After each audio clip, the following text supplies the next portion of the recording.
Bismillahirrahmanirrahim, guys, mitra muslim. Ternyata Islam ini agama yang sangat luar biasa, sehingga masalah makanan ini menjadi sesuatu yang sangat diperhatikan gitu. Di dalam surat Al-Ma'un itu ara'aital ladzi yukadzibu bidin fadzalikal ladzi yad'ul yatim wala yaqutu ala ta'amil miskin. Ta'am atau orang yang tidak memberikan makan kepada orang miskin.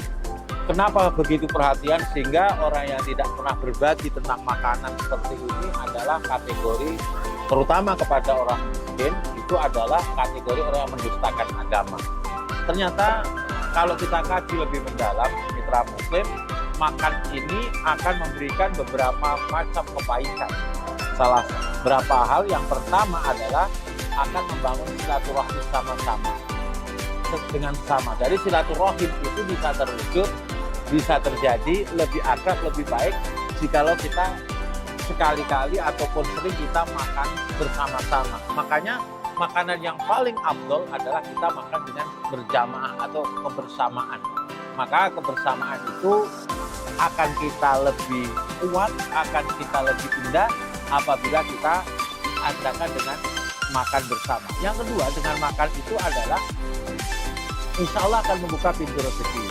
Karena apa? Dengan kita memberikan makanan kepada orang lain dan orang lain kenyang, lalu kemudian orang lain melakukan aktivitas, maka pintu-pintu rezeki itu akan terbuka. Makanya kalau kita lihat negosiasi bisnis, komunikasi bisnis selalu diawali ataupun diakhiri dengan makan. Karena memang makan itu adalah pembuka pintu rezeki. Ini sesuatu yang sangat luar biasa. Maka kita biasakan memberi makan kepada orang lain supaya rezeki kita semakin banyak. Dan lalu yang ketiga adalah mendapatkan pertolongan Allah Subhanahu wa Ta'ala. Kenapa kita mendapatkan pertolongan Allah? Pada hakikatnya memberi makan itu adalah kita menjaga kelangsungan atau menjaga kehidupan orang lain. Sudah barang tentu barang siapa menolong orang lain sama dengan menolong kehidupan, itu juga menolong agama Allah. Intan surullah yang surga.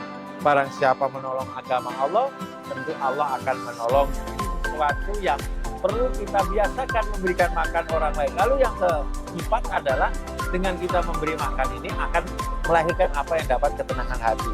Misalnya kita makan, yang pada makan pada bergembira, pada senang, maka akan terbawa kita menjadi tenang.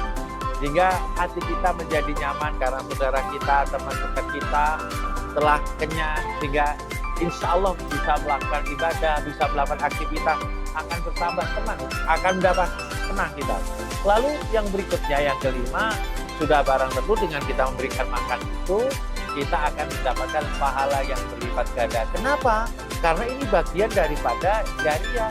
Ketika teman-teman ini, saudara-saudara ini kita ajak makan, lalu kemudian mereka melakukan kebaikan, tentu dia kuat itu karena kita berikan makan, tentu kita akan ada kontribusi kebaikan yang dia lakukan. Sehingga itu Masya Allah, ada sebuah hadis yang menjelaskan selama makanan itu ada semayang dalam tubuh manusia, maka selama dia melakukan kebaikan, insya Allah kita akan mendapatkan pahala, sehingga pahala kita berlipat ganda. Lalu kemudian yang keenam, makanan ini adalah tempat untuk penghapus dosa.